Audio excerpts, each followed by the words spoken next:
let's go to Jim Pfaff. Jim, sorry about that, Jim. We had a lot of callers. Thank you for your patience, Jim Pfaff. I really appreciate it. We're going to hold you over, Jim. Thank you so much. I don't even know where to start, Jim. We got all this crazy stuff going on. Let's start. I know we got to get to the fires, but I want to start with Pete Hegseth. He's going on the Hill today. The Democrats are now bringing up stuff, like making up stuff. Like Tammy Duckworth, I could play that clip later. Duckworth says, well, I'm voting against him because he could get blackmailed by some woman. Well, the women that accused him are all anonymous, Pfaff. So how are you going to blackmail? Like, now they're just making stuff up. What say you, Jim? Well, I mean, welcome to Washington. I remember when I first got to D.C. working for Tim Huell's campus, his chief of staff back in 2010. I remember he had a disagreement with a member who said, well, welcome to Washington. And they were doing something stupid. This is the way, sadly, that Washington has come to work. In a sense, Ronald Reagan said that politics is the world's second oldest profession and has many of the characteristics of the oldest profession. Quite true. So Chuck Schumer's out to destroy, to stop, to beat down. I've always maintained that Republicans need to be fighting harder when it comes to taking on Democrat nominees, and they absolutely should.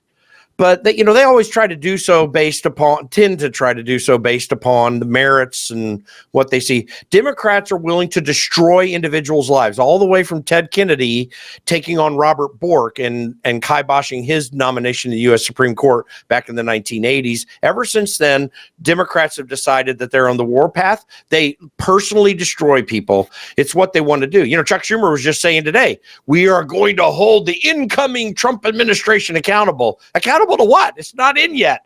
But no, it's because they do not want Trump to be successful. They are not about things like governing or, making, letting the American people have what they ask for. So they're obstructionists.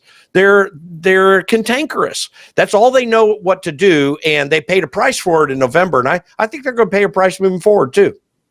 You're on the John Fredericks Media Network. We're with Jim Pfaff. Jim, a good friend of mine, is the president of Conservative Caucus. He and I are now both going to be stuck in the swamp. Jim, Yeah. We're going to be co-swampsters. You and I be in the swamp city. And they got the last time I was there, Jim, there were so many rats running around the road. I was in Eastern Market. We had a nice place there, actually.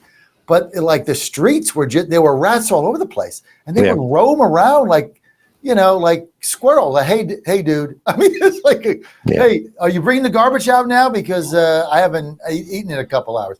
It was so bad I had to bring Sammy the cat there. This is a true story. Had to bring him there for a week on a leash and just parade him outside. And one time he saw one rat in the garbage. He went crazy. So he was there a week. I had to take him out every day, put his scent there. Never saw one after that. But that's the Sammy story. But let's get to Gavin. Talk about rats. Let's get to Gavin, as Trump calls him, Gavin Newsom. Is his career's over? I think it likely is. I would not have said so a year or two ago, because it really did seem that the mainstream media, that they really had a stranglehold over the narrative that takes place in this country. I mean, it really goes back to the risk that Elon Musk took buying Twitter, turning it into X, and providing a free speech platform, because there was no way to bypass that total behemoth of the media that was going to stand up for the deep state, frankly, and for Democrats alone. But Newsom has no place to hide right now. You'll notice that what is he appealing to right now? He had that conference call with Joe Biden a few days ago.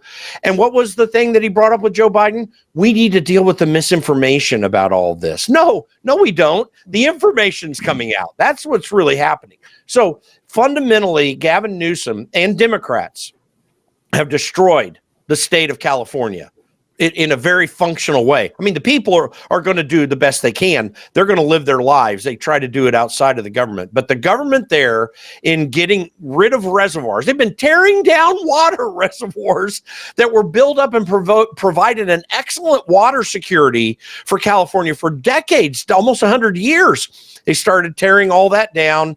They obviously took money out of the fire department in LA and put them at risk. Even the DEI fire chief over all the fire department, even she was complaining to Karen Bass in LA about not having enough money. But Newsom is behind all this. They've done their DEI thing. They've done their leftward thing.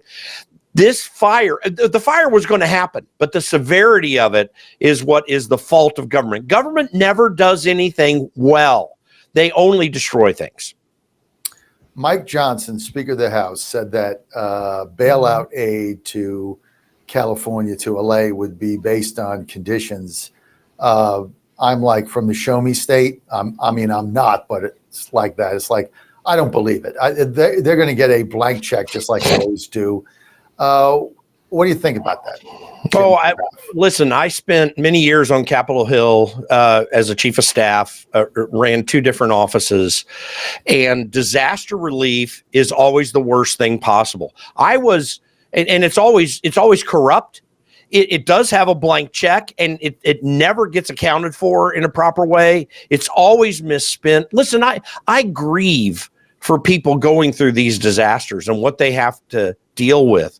But the problem that has come about typically is because of government. The severity of the fire in California is because of government.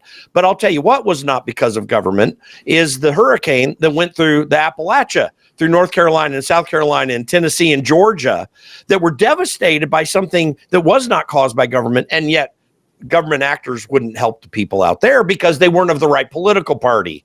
So the reality is the Republicans have bought into this system as well.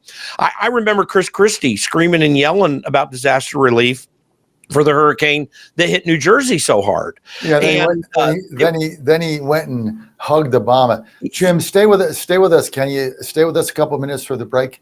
Sure.